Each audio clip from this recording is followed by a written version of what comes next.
Assalamualaikum warahmatullahi wabarakatuh. Bismillahirrahmanirrahim. Alhamdulillahirabbil alamin. Wassalatu wassalamu ala asrofil anbiya'i wal mursalin sayyidina wa maulana Muhammadin wa ala alihi wa sahbihi ajma'in. Amma ba'du.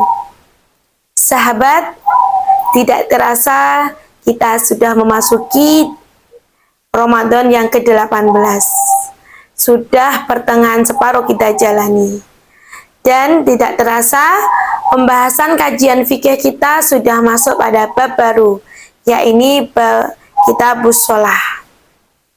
Semoga dengan barokahnya kita belajar, menjadikan wasilahnya kita dipermudah segala urusannya oleh Allah, disehatkan badannya, dan dikuatkan iman, Islam, dan ihsannya sehingga dapat melaksanakan ibadah-ibadah di bulan Ramadan dan kewajiban-kewajiban kita sebagai umat Islam dengan hati yang lapang, dengan hati yang gembira, dan penuh keikhlasan.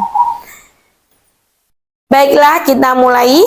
Qala mu'alifu rahimahullahu ta'ala wa nafa'na bihi wa bi ulumihi wa amiddana bi asrarihi fid dharaini amin amin ya rabbal alamin.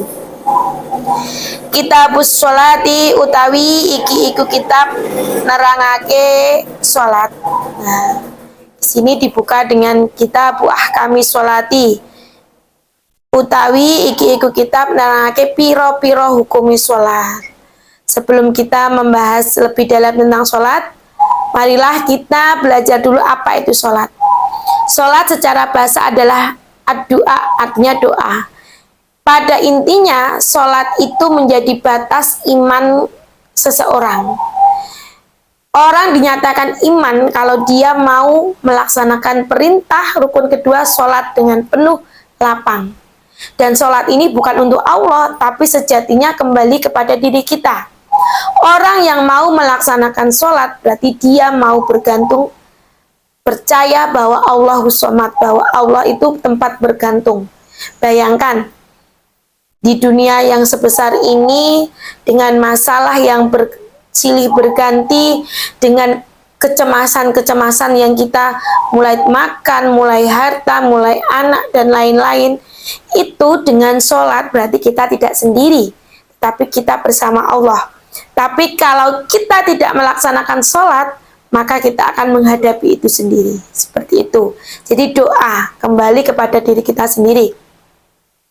Secara epistemologi, aqwalun pira-pira ucapan, wa af'alun lan pira-pira perbuatan, muftatahatun kang den wiwiti bitakbiri kelawan takbir, muhtamatun kang diakhiri apa ditutup bitaslimi kelawan salam, bisyara itu kelawan pira-pira syarat maksud soten kang tertentu. Jadi sholat adalah ucapan dan perbuatan yang diawali dengan takbiratul ihram dan diakhiri dengan salam dengan syarat dan rukun tertentu. Itu secara hukum, secara syar'an, secara istilah. Jadi sholat itu ada aturannya, ada syarat-syaratnya. Tidak hanya cukup kita mengingat Allah. Dan sholat sendiri adalah cara terbaik kita meminta kepada Allah tanpa memaksa. Jadi kita bahas agak sedikit lebar, nggak apa-apa, karena ini sholat.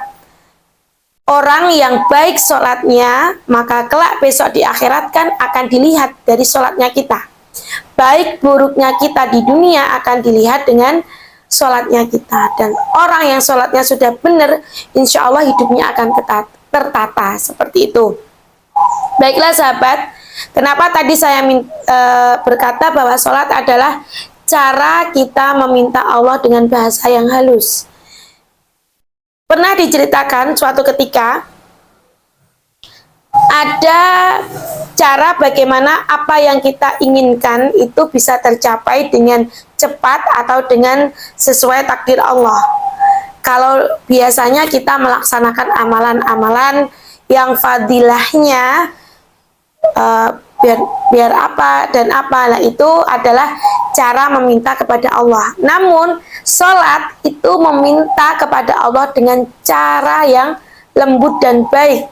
Tanpa kita mengucapkan, Allah sudah akan memberikan dengan cara terbaiknya.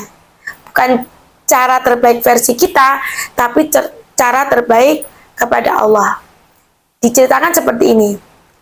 Ada orang dalam posisi kelaparan.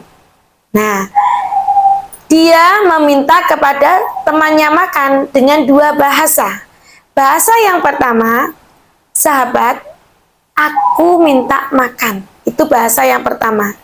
Bahasa yang kedua, sahabat, sudah 2 hari aku tidak makan. Bahkan di kantongku tidak ada uang sepeser pun untuk membeli makan. Sedangkan saya sudah sangat kelaparan. Bahasa yang pertama itu adalah bahasa cara kita meminta langsung, to the point. Sedangkan bahasa yang kedua tanpa kita meminta, kita hanya bercerita. Tapi realitanya mana yang sahabat akan memberi dengan ikhlas itu yang mana? Akan dengan penuh kasih. Adalah bahasa yang kedua. Nah, itulah kenapa sholat tadi adalah cara kita meminta kepada Allah dengan cara yang baik. Dan belajar dari sini, ayo jadikan sholat itu bukan hanya penggugur kewajiban kita. Kalau sudah melaksanakan sholat, ya sudah, alhamdulillah kita lega, jangan. Tapi sholat itu menjadi kebutuhan kita. Kita butuh pada sholat. Bukan lagi kita menggugurkan kewajiban, tapi sebuah kebutuhan untuk rasa syukur kita atas segala nikmat yang sudah diberikan Allah. As-sholatu utawi sholat al-mafrudatu kang den fardoake iku khamsun ana 5. Jadi sholat yang diwajibkan itu ada 5. Adzuhru siji rupane sholat duhur. Wa awalu waqtiha utawi kawitane sholat duhur iku zawalu samsi ling srengenge.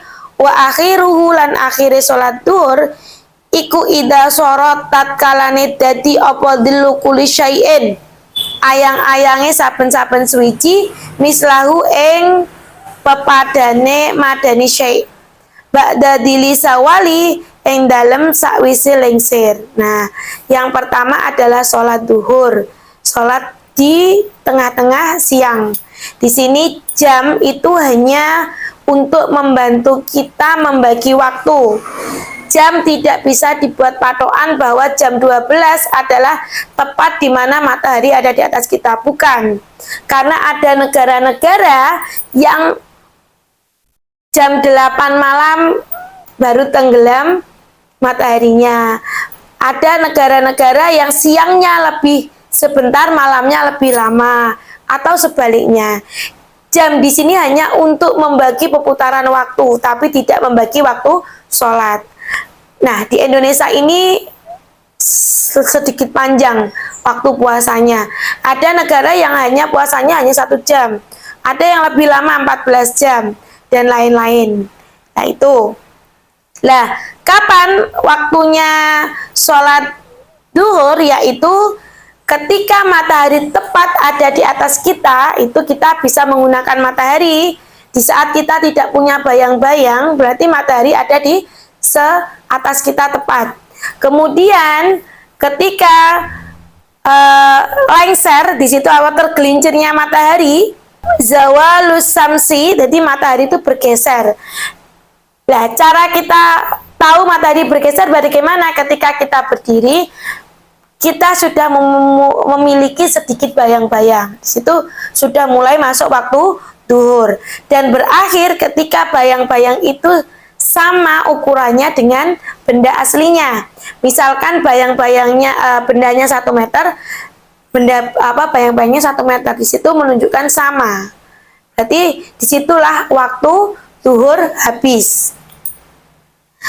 Wal asru lan sholat asar nomor 2 setelah duhur asar wa awalu waqtiha utawi kawitane sholat asar iku azyadatu tambah ala dzili misli ing atase ayang-ayang pepadan wa akhiruhu lan akhire salat asar fil ikhtiyari ing dalem waktu ikhtiar ila dili mislaini tumeka maring ayang-ayang pepadan loro wa fil jawasi lan ing dalem waktu jawas ila guru bisamsi tumeka maring surupe srengenge.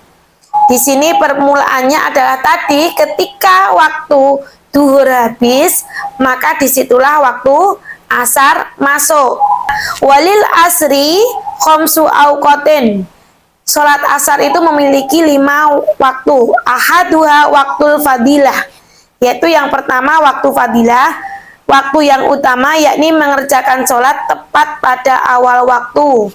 Wasani utawi kang kaping pindho iku waktu ikhtiyari, waktu ikhtiar. Apa waktu ikhtiar itu? Waktu ikhtiar itu waktu yang longgar. Kita boleh menggunakannya di sini.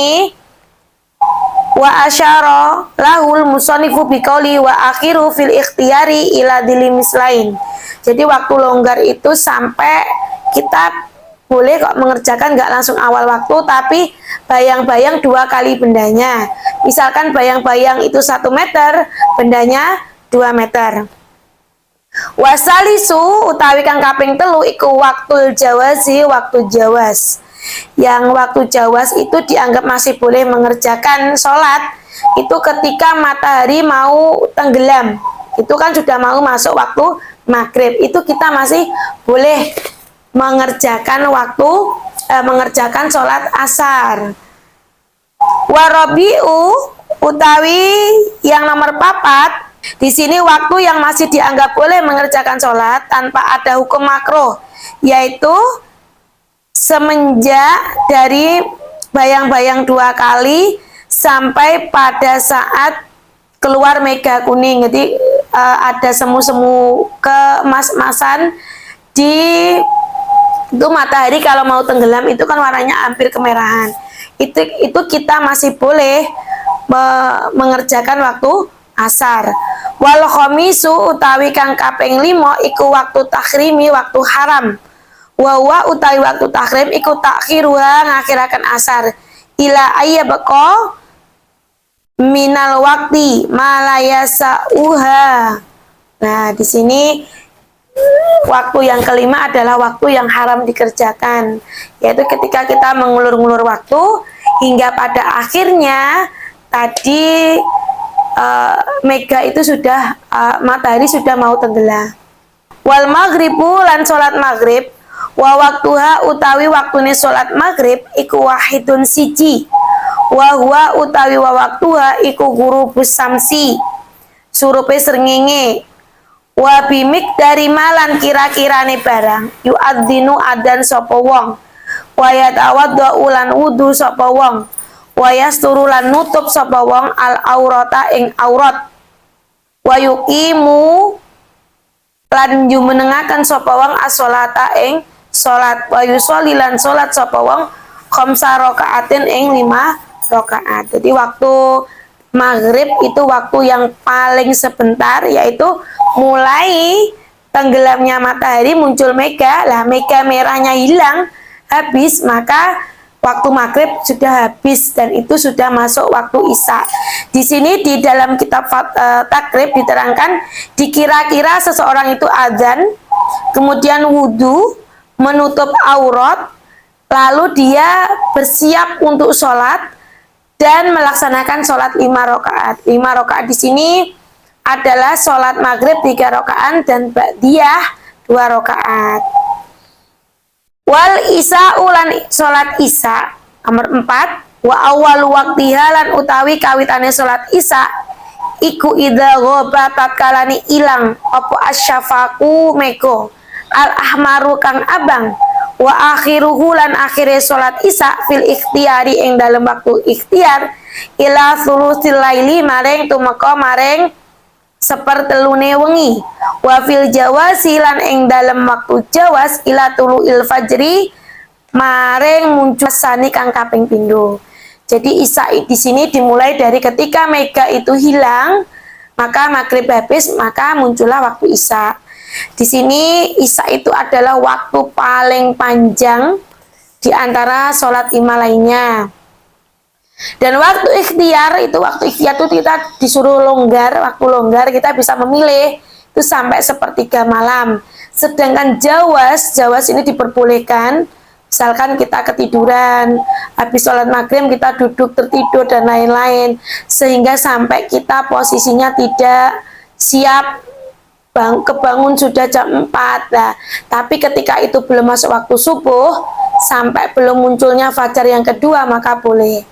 Fajar yang kedua itu adalah fajar sotik. Fajar sotik itu terbentang dari utara ke selatan. Jadi ada siluet terang, kemudian muncul lama dia akan terang. Jadi itu fajar sotik. Kalau fajar yang awal, fajar kadzib, itu biasanya muncul di sepertiga malam.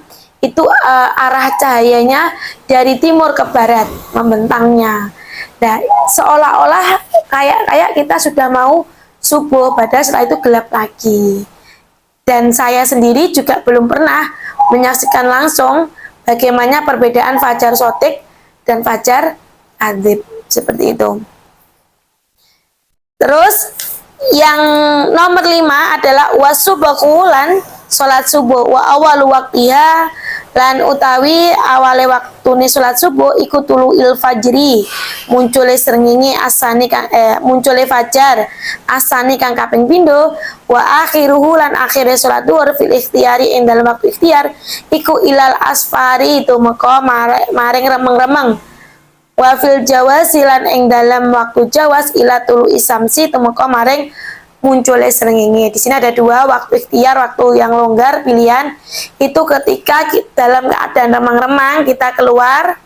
Nah, kita di dalam remang-remang tanpa cahaya itu kita sudah bisa mengenali, oh ini si fulan, itu si fulan, itu waktu ikhtiar. Nah, waktu jawasnya mungkin karena kita kesiangan dan lain-lain, di tengah remang-remang itu kita baru bangun, maka diperbolehkan. Pokoknya matahari belum ada muncul, karena matahari mau muncul itu seperti mega. Di sana siluet ketika mau tenggelam siluetnya kan merah. Nah, sama di sebelah timur juga akan ketika matahari muncul juga akan ada semacam cahaya keemasan. Disitulah sahabat ingat sholatu fi awali waktiha rahmatullah, bahwa sholat di awal waktu itu rahmat dari Allah. Sedangkan fi akhiriha, di akhirnya sholat, di akhirnya waktu itu adalah maghfirullah, ampunan Allah. Begitu luas keampunan Allah sehingga kita sholat di akhir waktu masih diampuni. Seperti itu. Demikian yang bisa kita sampaikan, sedikit ilmu, semoga bermanfaat dan semoga menjadi wasilah dikabulkan semua tujuan yang baik-baik. Dari kami Fordaf, akhirul kalam, wassalamualaikum warahmatullahi wabarakatuh.